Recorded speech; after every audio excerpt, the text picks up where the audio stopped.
नमस्कार, स्वागत है आप सभी लोगों का हमारे YouTube चैनल में। सनातन धर्म और हिंदुस्तान, भाईचारे, एकता, साथ ही त्योहारों का, हर्ष और उल्लासों का, धर्म और दया का, संस्कार और संस्कृति का एक ऐसा पवित्र देश है जहां सभी धर्म के, सभी जाति के लोग अपने अपने त्योहार, अपने रूप, अपने धर्म, अपने समाज के हिसाब से मनाते हैं। और उन त्योहारों के पीछे कोई ना कोई वैज्ञानिक रीज़न छुपा रहता है। जैसे व्रत, हम व्रत रहते हैं एकादशी, बृहस्पतिवार, शुक्रवार, सोमवार। तो अगर आप इसका वैज्ञानिक आधार देखेंगे तो बहुत बड़ा राज छुपा हुआ है। लेकिन आज हम बताएंगे, वीडियो बहुत लंबी ना करते हुए, कि आपकी बॉडी में एक ऐसा तत्व पाया जाता है कि अगर होली वाले दिन उसको निकाल कर आप होली में जला दें तो 1 वर्ष के लिए आपका एक प्रकार का हेल्थ बीमा हो जाता है। मुस्कुरा दिए, ये सत्य बात है। उसको मैं आपको प्रूफ करके दिखाऊंगा और आप मानेंगे, यकीन मानेंगे कि हाँ गुरुजी ऐसा होता है। तो नमस्कार, मैं हूं रुद्र महाराज, उत्तर प्रदेश अयोध्या से। आपको बता दूं कि 13 मार्च से हम 20 मार्च तक ऑफिस में नहीं रहेंगे और हमारा कुछ निजी कार्यक्रम है। हमारे आवास पे कुछ कार्यक्रम में व्यस्त रहूँगा। हमारे लोग रहेंगे, हमारे वैदिक शास्त्रिक रहेंगे जो फ़ोन पे सेवाएं देंगे। और फ़ोन पे आपको 17-18 2 दिन बंद रहेगा होली के उत्सव में। और आप पहली बार अगर हमारे चैनल पे आए हैं तो हमेशा मैं यही निवेदन करता हूँ कि देश, धर्म और जो मानव जात के लिए मैं जो नेक कार्य कर रहा हूँ उसमें आप मेरा सहयोग दें। आप हमारे चैनल को सब्सक्राइब करें, बेल आइकन की जो बोर्ड है, बोर्ड मतलब जो घंटी है, उसको क्लिक करें और ऑल के ऑप्शन को दबा दें। अब गुरुजी होगा कैसे, जो आप बता रहे हैं ये है क्या? चलिए, सबसे पहले आपको मैं विश्वास दिलाने की कोशिश करता हूं ताकि आप समझें कि हमारे बड़े बुजुर्ग, हमारे जो दादा परदादा, दादा दादी कितने होशियार थे। आपको मालूम होगा कि जब हम बचपन में रहे होंगे, जो आजकल के नए बच्चे नहीं, जो नियर अबाउट 40 प्लस हो रहे होंगे वो देखिए, या 30 प्लस हो रहे हैं वो देखिए, पिछले उसमें जाइए। आज होली के 10-12 दिन पहले गाय के गोबर जो होता है, गोबर मीन जो गाय का मल होता है, पवित्र गोबर उसे बोलते हैं, उसमें उसको ऐसे ऐसे पेड़े जैसे बना के सुखाते हैं, जैसे उपले कंडे, उनकी माला बना के होली में डाली जाती थी। ठीक है, उसका रीज़न होता था। और उसी दिन उबटन बनाया जाता है।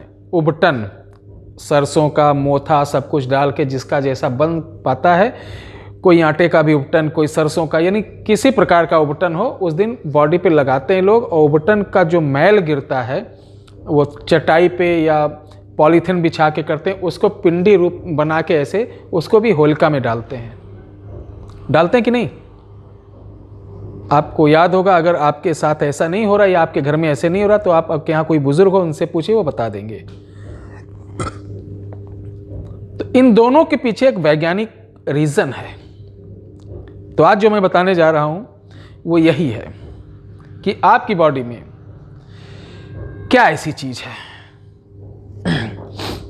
आप जिस दिन होली जलाई जाएगी, यानी 17 तारीख को दोपहर को, सुबह से शाम के बीच, यानी होली जब जलाई जाती है उस दिन आप अपने घर में उबटन तैयार करवाइए। उबटन किसी भी चीज़ का हो, जिसे हम लोग बुकुआ बोलते हैं। अपने यहाँ के जो लोग देख रहे हैं बुकुआ ही तो बोलते हैं, कहते हैं बुकुआ लगाओ। तो बुकुआ मतलब उबटन आपको पूरी बॉडी में लगाना और कस कस के छुड़ा के जितनी आपकी मैल है, आपकी बॉडी का ये एक हिस्सा आपकी बॉडी में चिपका रहता है, इसको निकाल लीजिए। निकालने के बाद उसका जो ज़मीन पे गिरेगा, यानी जो नीचे पॉलीथीन बिछा लें, चटाई बिछा लें, उसको इकट्ठा करके ऐसे हाथ से दबा लें, पिंडी टाइप की बन जाएगी। जैसे आटा जब गूंथते नहीं तो पेड़ा बन जाता है, उस तरीके बन जाएगा।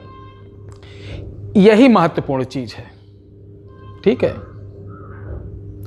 अब इस पिंडी को आप निकाल लीजिए, बुकवा और ये उबटन लगाने के बाद जो पिंडी आपकी मैल निकलेगी उसको इकट्ठा करके ऐसे ऐसे करके एक छोटा सा लड्डू जैसा बना लें, ठीक है।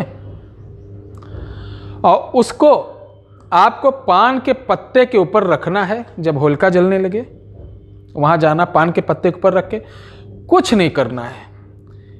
होली के लोग सीधे चक्कर काटते हैं, आप उल्टे 5 चक्कर काटकर एक सीधा काटते हुए उस पान के पत्ते पर रखकर अपने पीछे से ऐसे होली में डाल दें।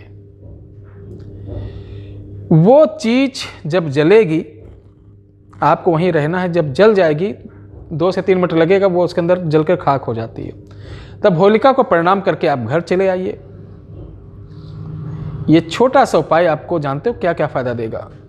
एक तो आपको चेचक, पूरे वर्ष भर चेचक नहीं होगी, जिसको छोटी शीतला बड़ी शीतला बोलते हैं, ठीक है। जो स्किन प्रॉब्लम आपको नहीं होगी, किसी की हाय नहीं लगेगी, शत्रु आपको हानि नहीं पहुंचा पाएगा। जैसे होलिका ने प्रहलाद की रक्षा की, उसी प्रकार आपकी रक्षा होलिका जी करेंगी। आपके ऊपर अगर जल्द में 3-4 महीने के अंदर किसी प्रकार का तंत्र मंत्र खिला पिला दिया गया हो, भेज दिया गया हो, इससे करते ही होलिका महारानी उसको भस्म कर देती हैं।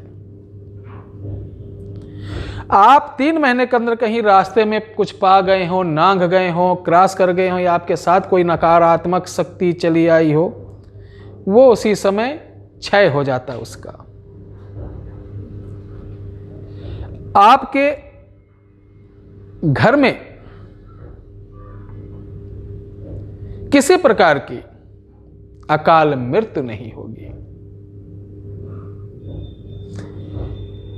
आपके ऊपर वर्ष भर कोई छोटे मोटे तंत्र मंत्र करेगा, उसका असर नहीं होगा। तो इसको जरूर करें। आप खुद लगाएं, घर के जितने मेंबर हो, बहनें हो, माता हो, बच्चे हो, बच्चियां हो, सबको लगाएं। जैसे हम लोग अपने परिवार में सब लोग इकट्ठा करते हैं, अपने भी लगाते हैं, छोटे बच्चे उनको भी रगड़ रगड़ छुड़ा देते हैं, पूरा बनाते हैं सबको। और ये हमारे बाबा दादा पुरखे करते चले आ रहे थे। मेरा समाज पूरा ब्राह्मण समाज करता है। और हमारे गांव में तो सभी कई बिरादरी के हैं, रैदास हैं, गौतम हैं, धानुक हैं, वाल्मीकि हैं, सभी लोग करते हैं ये। तो इसका रीज़न ये है कि जब हम अपना मैल निकालते हैं, मैल होलिका में जब डालते हैं, तो होलिका का एक विशेष नक्षत्र होता है। उस नक्षत्र में टाइमिंग होती है, जब होलिका जलाई जाती है वो अग्नि में पड़ता है। डालने के साथ बहुत से लोग कहते हैं होलिका की वो नहीं लेना चाहिए, आग नहीं सेंकनी चाहिए, लेकिन आग बॉडी में उसकी तपन लगती है, तपन लगना जरूरी है। जब वो लगती है तो होलिका का आशीर्वाद प्राप्त होता है। हाँ, जानबूझ के काफ़ी देर नहीं होना चाहिए। होलिका का आशीर्वाद होता है और वो तपन की कृपा से आपको किसी प्रकार का शीतला, बड़ी शीतला, छोटी शीतला, बड़ी माता, छोटी माता, इस प्रकार का प्रकोप नहीं होता है, हैजे का प्रकोप नहीं होता है। आप स्वस्थ सुखी रहते हैं। ये आज की वीडियो हमारे लिए बहुत ही महत्वपूर्ण थी, क्योंकि इसको मैंने काफ़ी गहन अध्ययन के बाद, ये सब रिसर्च करने के बाद, जानकारी लेने के बाद, फिर आप लोगों के श्री चरणों में छोटी सी विद्या समर्पित किया हूँ। जितना मेरे लिए महत्वपूर्ण है उतना आपके लिए है, आपके परिवार के लिए है, देश के लिए है, समाज के लिए। तो ये हमारे बुजुर्गों की धरोहर, कृपया आप लोग संभाल के रखें और ज़्यादा ज़्यादा शेयर करें, लोगों को बताएं। मैं आपको पुनः धन्यवाद देता हूँ कि आप अपना कीमती समय निकाल कर मुझे देते हैं। ये मेरा सौभाग्य है। बस मेरा यही प्रार्थना है कि ईश्वर करे हमारी भी उम्र आप लोगों को लग जाए, आप लोग हमेशा सुखी रहें, मुस्कुराते रहें। ईश्वर आपके अंग संग रहते हुए आपका परिवार हमेशा प्रसन्न रहे। होली की बहुत बहुत शुभकामनाएं। जय श्री राम।